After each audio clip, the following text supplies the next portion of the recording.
Hello students, हमारे YouTube के channel पर आपका एक बार फिर से मोस्ट वेलकम है। आज हम आपके लिए लेकर के आए हैं क्लास 12 का फिजिक्स। क्लास 12 का फिजिक्स रे ऑप्टिक्स है और हम लोग पढ़ रहे हैं वास्तव में रे ऑप्टिक्स में लेंस। और आज हम इस टॉपिक पे आगे पहुंचे हैं कि मैग्निफिकेशन इन लेंसेस। लेंस में कैसे आवर्धन को निकाला जाता है ना। तो आपको लग रहा होगा कि छोड़ देगा ये, तो आज ये मैग्निफिकेशन छोड़ देगा, लेकिन नहीं छोड़ेंगे कुछ नहीं, सब बढ़िया से हम लोग पढ़ते सीरीज से चल रहे हैं।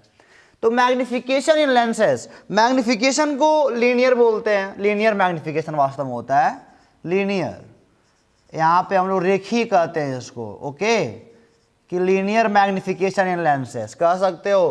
कोई ऐसा मिलेगा जो तुमको लेटरल कह सकता है, मैंने पीछे वाले में बताया था, मिरर वाले में बताया था मैंने। कोई मिल सकता है ट्रांजर्व कह सकता है मैग्निफिकेशन। तो कहीं से भी घबराने वाली आवश्यकता नहीं है। आप सीधे कहोगे चाहे लेटरल, चाहे ट्रांजर्व, चाहे लीनियर, सब इस मैग्निफिकेशन में यहाँ पे आ जाएंगे। चाहे लीनियर मैग्निफिकेशन का हो, चाहे लेटरल मैग्निफिकेशन का हो, चाहे ट्रांजर्व मैग्निफिकेशन का हो। अच्छा, जहाँ पे मैग्निफिकेशन का नाम आता है वहाँ पे हमारे मन में ख्याल भी आ जाता है कि जो इमेज है वस्तु से कितना गुना बड़ा या छोटा है ना। ख्याल है ना ये सब, क्योंकि यही होता है। आप देखो, इसको रिप्रेजेंट करते स्मॉल एफ से, इसको और स्मॉल एम से। इसको रिप्रेजेंट किससे करते हैं? स्मॉल एम से। इसको रिप्रेजेंट करने का सिंबल है। Okay, that's any problem? No sir. चलो, अच्छा, अब हम सभी लोग जानते हैं कि एम बराबर क्या होता है? Height of image, height of image H I कह सकते हो, upon height of object, height of object. इसको आप नोट कर लेना। प्रतिबिंब की लंबाई और वस्तु की लंबाई के अनुपात को हम क्या बोलते हैं? लेंस का रेखीय आवर्धन बोलते हैं। और यही मिरर में भी होता है, लेकिन अभी मिरर वाला लेंस थोड़ा बड़ा अलग होने वाला है। और यहाँ पे, हाँ, यहाँ पे फार्मूला क्या है? विद साइन रखना है।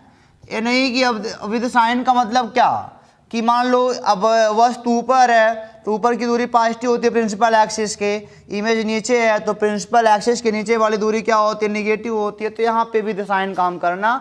एम बराबर हमने क्या आपको बताया? Height of image upon height of object. ये तो आपको पता ही रहेगा। बट लेंस में एक बात आपकी बदल जाती है। एम बराबर होता है आपका वी बाई यू। ये होता है इन लेंस। किसमें होता है? लेंस में। बट आपने ये पढ़ा है इन मिरर। मिरर में क्या पढ़ा है? मिरर में आप पढ़े एम बराबर minus V by U. Formula भी हमने प्रूफ कराया है। अगर आपको विश्वास ना हो तो पीछे वीडियो जाके देख लो, लेक्चर नंबर 5 या 6 हो सकता है, आगे मिलेगा आपको। मैग्निफिकेशन इन मिरर मिलेगा वहाँ पे। और क्या, तो ये लेंस का होता है और ये मिरर का होता है। एक में माइनस होता है, एक में प्लस होता है। कैसे याद करेंगे सर? अब बच्चों के सवाल ऐसे होते हैं, लेकिन अब प्रूफ भी आपको कराने वाले हैं, परेशान मत होइए। हम आपको प्रूफ कराएंगे सर, एक को बात हम छोड़ेंगे नहीं, सब प्रूफ कराएंगे। समझ में तुमको आना चाहिए कि लेंस वाला क्यों प्लस का होता है, मिरर वाला क्यों माइनस का होता है। हालांकि जो थोड़े मोड़े ऐसे बच्चे हैं जो रटना मांगते हैं, उनके लिए हम बताते हैं कि किसका प्लस होता है, किसका माइनस याद करो। तो 1/f बराबर 1/u प्लस 1/v। ये है मिरर का मेन फार्मूला। ये किसका फार्मूला है? मेन वाला मिरर का मेन फार्मूला है। और इसका फार्मूला क्या? 1/f बराबर 1/v माइनस 1/u। ये किसका है? लेंस का मेन फार्मूला है। अच्छा देखो, कहाँ पे माइनस होगा? जिस वाले में प्लस प्लस होगा, सब प्लस है, सब प्लस है। उस जिस वाले मतलब कि जिस वाले मेन फार्मूले में सभी प्लस रहेंगे, उसका रेखीय आवर्धन किस में रहेगा? यहाँ पे माइनस के साथ रहेगा। और जिस वाले में सभी प्लस नहीं रहेंगे, एक माइनस है ना यहाँ पे फार्मूले में, तो इसका क्या हो जाएगा? प्लस रहेगा। यानी कि लेंस वाले मेन फार्मूले में माइनस होता है तो उसका ये वाला मैग्निफिकेशन प्लस आएगा। और मिरर वाले मेन फार्मूले में सब प्लस होता है, इसका वाला किस में आएगा? माइनस में आएगा। इतनी बातें अगर आपको पता हो गई तो अब इसको प्रूफ कराए ना। इसको तो हम लोग प्रूफ कर चुके हैं, इसको प्रूफ कराना है कि लेंस में एम बराबर वी बाई यू। बताओ, है तो सबको पता है। Ratio of image height of image and height of object is called magnification, चाहे लेंस चाहे मिरर। ये तो सबको पता है कि बताया कहाँ कितना गुना इमेज बड़ा या छोटा है वस्तु की तुलना में। और ये वाला माइनस वी बाई यू या वी बाई यू किस में होता है, जिसके मेन फार्मूले में टोटल प्लस होता है उसमें माइनस आएगा, और जिसके टोटल फार्मूले में प्लस नहीं होता है, मेन वाले फार्मूले में टोटल प्लस नहीं कुछ न कुछ माइनस होता है तो उसका वाला प्लस आएगा। वाइस वर्सा, मतलब कि अपोजिट, जस्ट अपोजिट, माइनस है तो प्लस, प्लस है तो माइनस। याद रहेगा ना। इसको हम आपको प्रूव कराते हैं, आपको प्रूफ देंगे तभी आप संतुष्ट होगे। इसको मिटाते हैं फिर। तो चलिए प्रूफ करते हैं। Derive m is equal to V upon U. यहां पे v क्या है, v है कि ऑप्टिकल सेंटर से वस्तु अरे प्रतिबिंब की दूरी है, और u क्या है, ऑप्टिकल सेंटर से वस्तु की दूरी होती है। आप ये सब पता होगा आपको। अब इतनी छोटी छोटी बातें अगर मैं भूल भी जाऊं तो आप समझ जाइएगा। चलिए खैर इसको प्रूव करते हैं हम लोग। यहाँ पे हम बनाते हैं एक उत्तल लेंस, कॉनकेव लेंस, पतला सा उत्तल लेंस हम लोग बना रहे हैं। और भले हम उत्तल के लिए बना रहे हैं, यह फार्मूला सबके लिए सत्य होता है, चाहे उत्तल हो चाहे अवतल हो, चाहे किसी प्रकार का उत्तल हो चाहे किसी प्रकार का अवतल हो, एनी टाइप ऑफ कॉन्वेकेव या फिर कॉन्वेक्स लेंस, सबके लिए फार्मूला प्रूफ होने जा रहा है। तो ये हमारा हो गया क्या, उत्तल लेंस हो गया, लेंस। और यहाँ पे हमारा क्या है, प्रिंसिपल एक्सिस है। चलो हमने अगर यहाँ पे मान लो एक ए बी लंबाई का वस्तु रखा है, ए बी लंबाई का वस्तु रखा है, ए इसका ऑप्टिकल सेंटर है जी, इसको बी से बना सकते हो ऐसे तुम। और हमने कहा अगर वस्तु ए बी है, इसके बिंदु ए से चलने वाली प्रथम प्रकाश की किरण जो कि मुख्य अक्ष के समांतर चलती है, लेंस से अपवर्तन के पश्चात आप जानते हो कहाँ जाती है, मुख्य फोकस से होकर के जाती है। क्यों, आप इसे पता आपको ना, कहाँ से होकर जाती है, मुख्य फोकस से होकर के जाती है। और दूसरा वाला भी लेके चला जाएगा। अब हम जानते हैं कि इमेज बनाने के लिए कम से कम 2 रे चाहिए, तो दूसरा वाला कैसे, चलो यहीं से लेके चलना पड़ेगा। वैसे ना करना कि बी से लेके यहीं काट देंगे जाके, वो पॉइंट ऑब्जेक्ट के लिए होता है।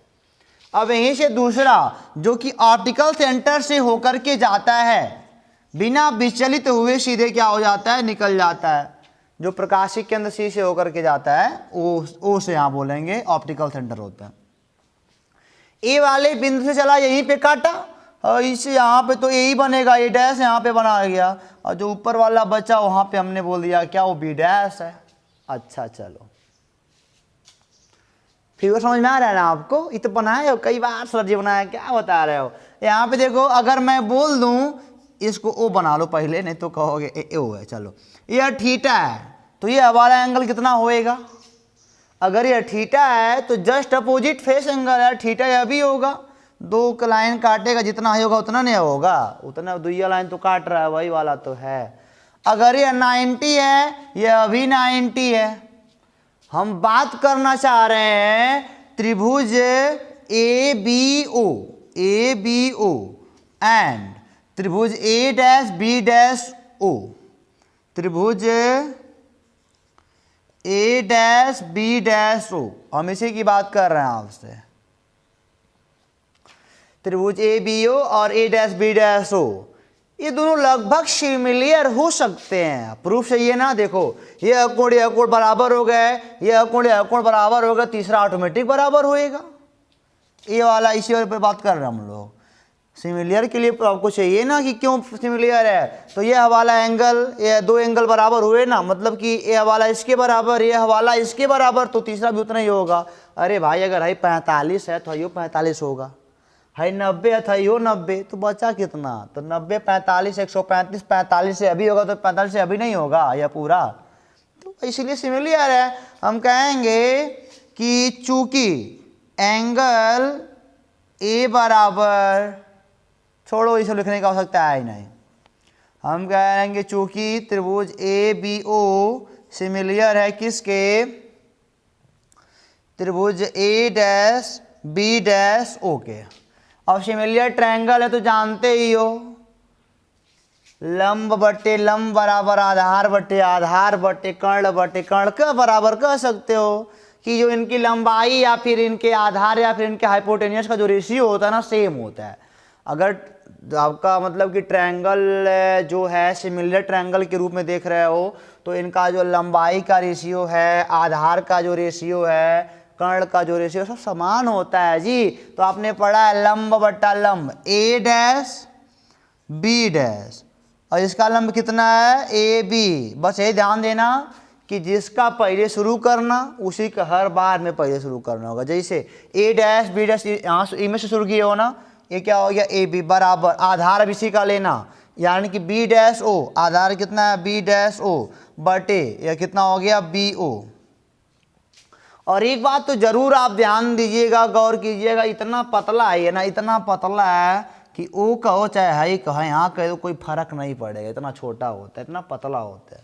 अच्छा एक बात और, ये देखो ऑप्टिकल सेंटर से आपके वस्तु की दूरी है, इसको आप यू से रिप्रेजेंट करते हो, और ये ऑप्टिकल सेंटर से आपकी इमेज की दूरी है, इसको आप क्या कर सकते हो वी कर सकते हो। चलो अच्छा, अब यहाँ पे देखो आप प्रिंसिपल एक्सिस के ऊपर वस्तु है, इसको प्लस हाइट ऑफ ऑब्जेक्ट कह सकते हो, ऑप्टिकल सेंटर से नीचे है हाइट ऑफ इमेज कह सकते हो। चिन्ह प्लस माइनस का हम सूत्र हम ले लेंगे, परेशान ना हो। ये हाइट ऑफ इमेज कह सकते हो ए डैश बी डैश, और ए बी जो वस्तु है इसको हाइट ऑफ ऑब्जेक्ट कह सकते हो ना। तो ए डैश बी डैश चिन्ह के साथ यहाँ मान रखो, ए डैश बी डैश कितना है माइनस का एच आई, क्यों माइनस लग गया, अरे भाई प्रिंसिपल एक्सिस के नीचे है तो माइनस तो लगना बनता है। और ए बी कितना है वस्तु है, यानी कि एच ओ हो जाएगा बराबर बी डैश ओ। जरा ध्यान से देखना, इधर अगर आपका इंसिडेंट इधर चल रहा है, इधर की सारी दूरियां पॉजिटिव होएंगी, बी डैश ओ यानी कि इमेज वाला है ना, इधर है। अरे सारी दूरी ऑप्टिकल सेंटर से मापी जाती है, तो ऑप्टिकल सेंटर से इंची टेप फैलाओगे इधर जाओगे ना, इधर जाओगे इंसिडेंट वाले के दिशा में, ये अब क्या हो जाएगा प्लस का भी हो जाएगा। बट बीओ जो है ना, बीओ लिखने से मत घबराओ, इसको हम ऐसे भी लिख सकते थे आराम से, ओ बी डैश या ओ बी कह सकते थे। ओ से बी ओ की ओर आ रहे हो, समझ में आया?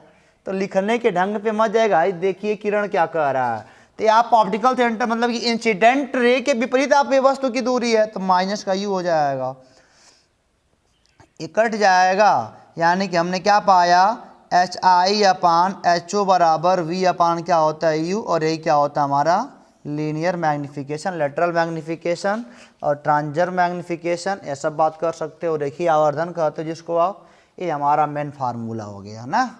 अब यहाँ पे जो भी चीज़ें हैं सूत्र मतलब सवाल लगाते समय सारी चीज़ें विद साइन रखी जाएंगी, ये नहीं कि ऐसे सब वैसे रख दो पकड़ के ना, सभी चीज़ें चिन्ह के साथ, क्योंकि फार्मूला प्रूफ किए हो चिन्ह रख के प्रूफ किए हो ना, तो सारी चीज़ें चिन्ह के साथ रखे जाएंगे आपके फार्मूले में। सवाल जब आएगा तब आपको हम एक सवाल कराएंगे आज, ऐसी बात नहीं है, आपको हम थोड़ा मोड़ा एक नोट लिखवा देना, ये प्रूफ हो गया जी, ये तो ख़त्म हो गया, वो अरे तो तुमने ख़त्म तुरंत कर दिया, कुछ था ही ना, तो क्या करें हम, लाएँ क्या कहीं से बना के। तो भाई ऑब्जेक्ट रखा मैं, इस सबके लिए ये फार्मूला ना valid for all types of lenses.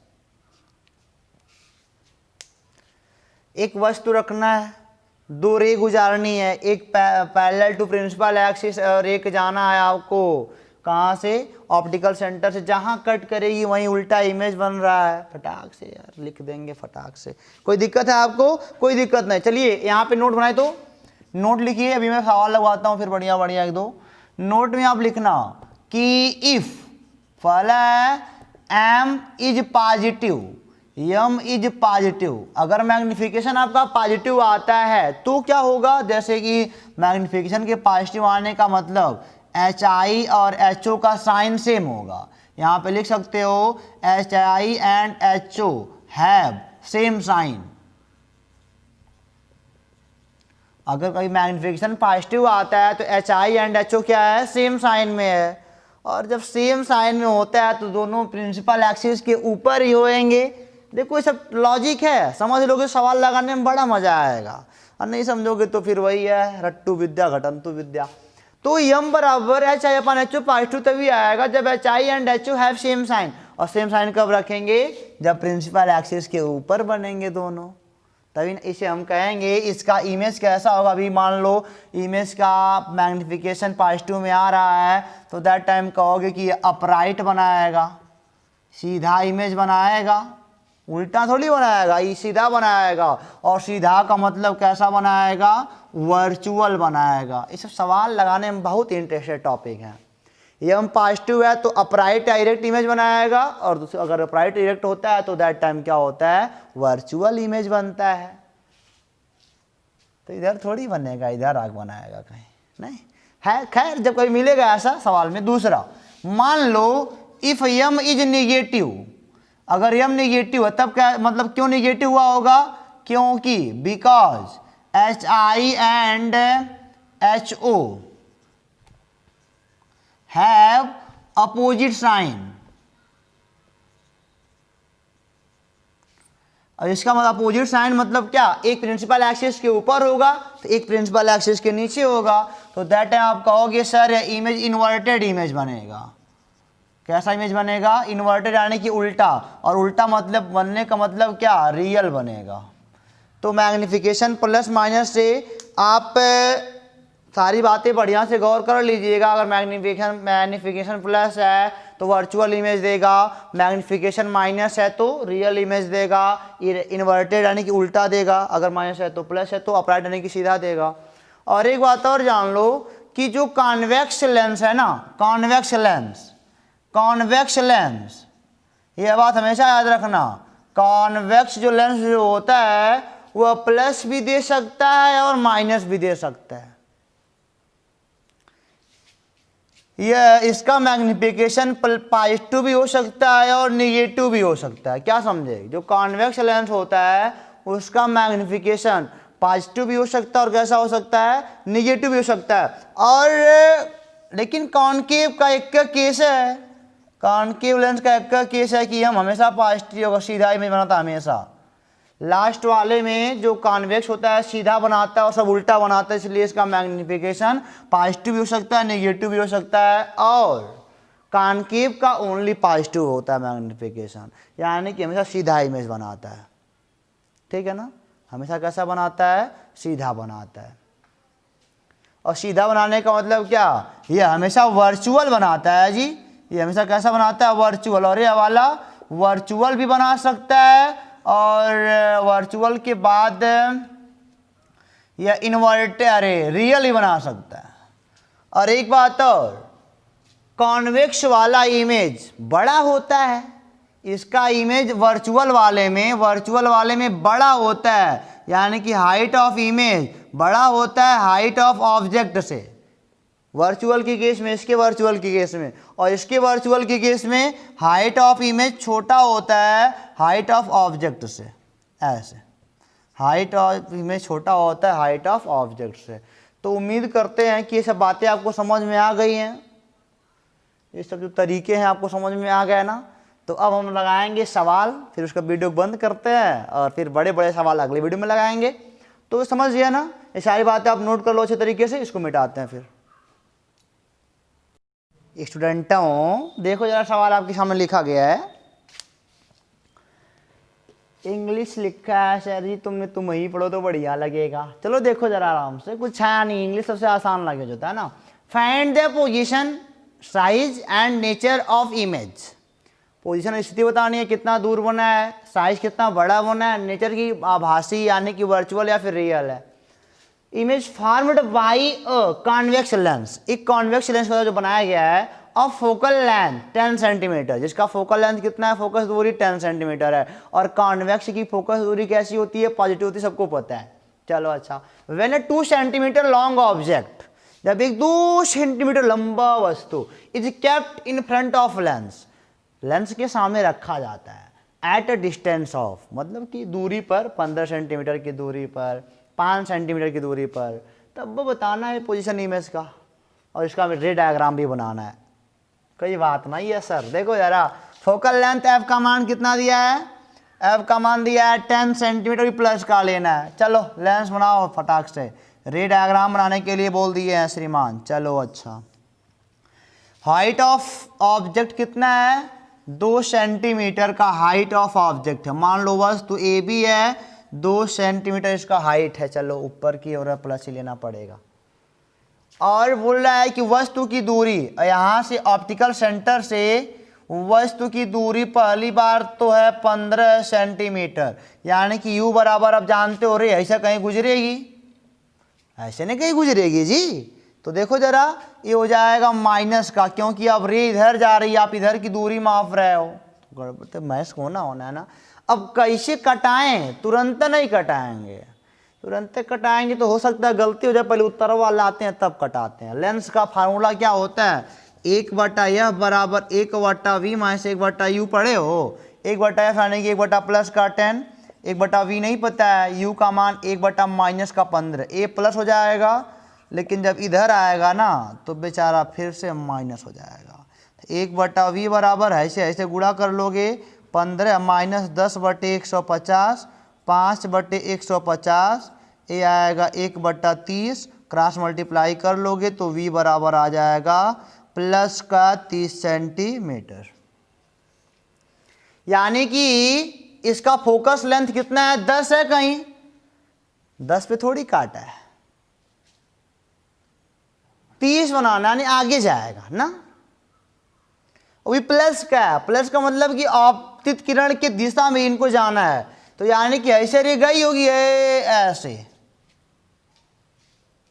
और दूसरा वाला ऑप्टिकल सेंटर से, तो जहां पे इमेज बना होगा ना ए डैश और ये क्या हो जाएगा बी डैश, तो यहां से यहां तक की दूरी कितनी आई होगी, 30 सेंटीमीटर की आई होगी।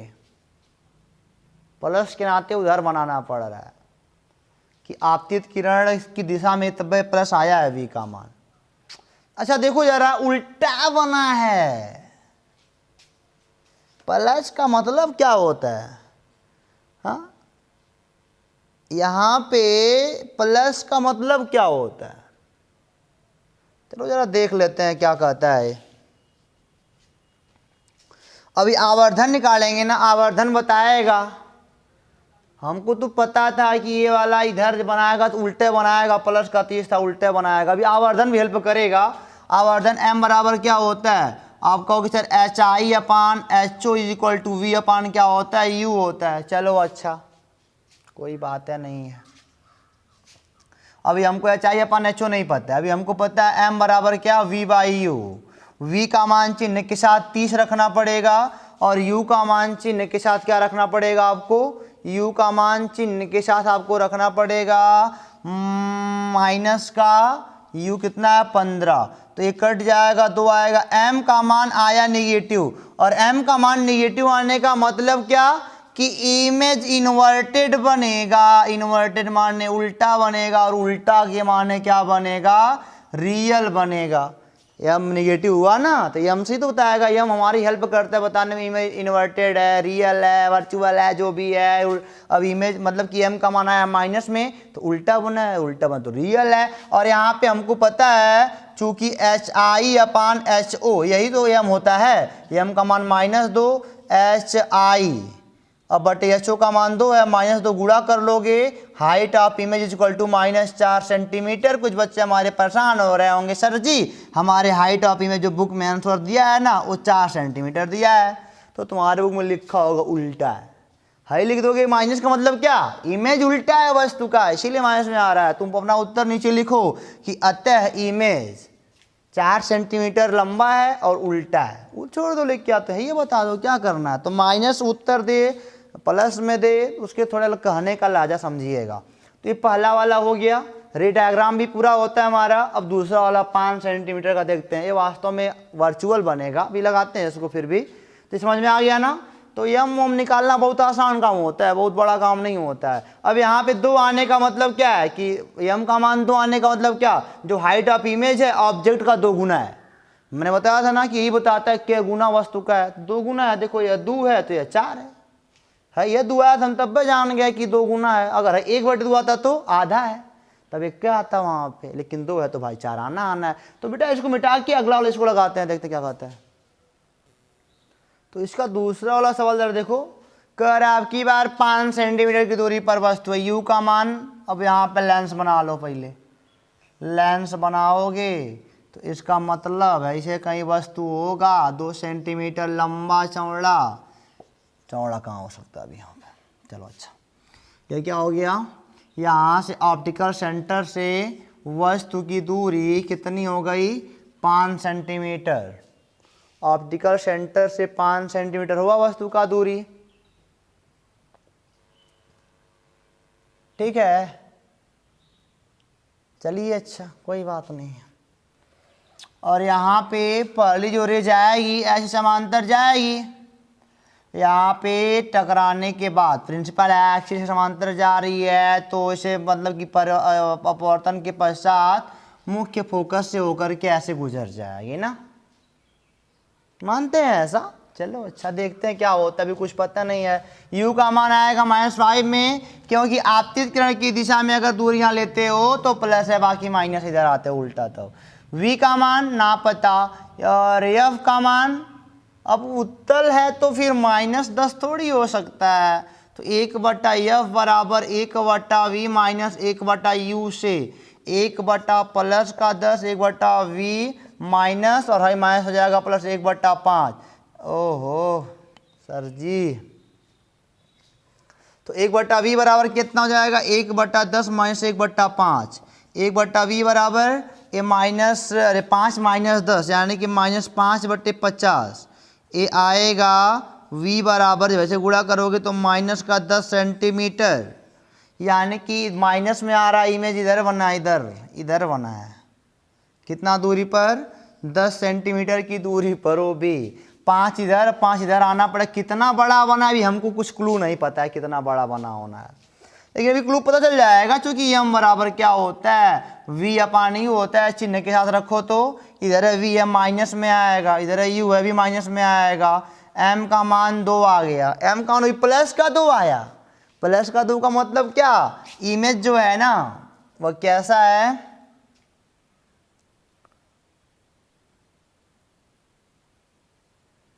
प्लस का 2 का मतलब इमेज हमारा कैसा है, अपराइट है,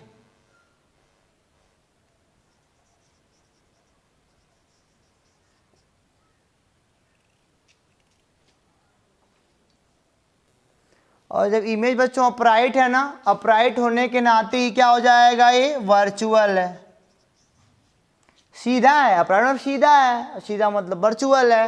अब m का मान दो, अब height of image is equal to height of object is equal to m होता है तो प्लस का 2, हाइट ऑफ इमेज देखो ये 2 हो जाएगा, 2 दूनी प्लस का 4 आएगा, यानी कि इसके ऊपर ही बना है, यहीं कहीं बना है, और इससे ऊंचा ना इतना ऊंचा, कैसे बना होगा, क्योंकि हाई वाली रे कहीं पीछे मिलाई होगी हमने, और ऑप्टिकल सेंटर वाली रे जो गुजरी होगी हमने इसको पीछे जाके कहीं मिलाया होगा, यहीं कहीं बना होगा। तो उम्मीद करते हैं कि सब क्वेश्चन आपको समझ में आ गया होगा, मैग्नीफिकेशन से संबंधित अभी नॉर्मल क्वेश्चन थे, अगले वाले वीडियो में हम अभी और खतरनाक क्वेश्चन के बारे में बात करने वाले हैं। तब तक के लिए आप पढ़ते रहो, हंसते रहो और सवाल लगाते रहो, ऑल द बेस्ट।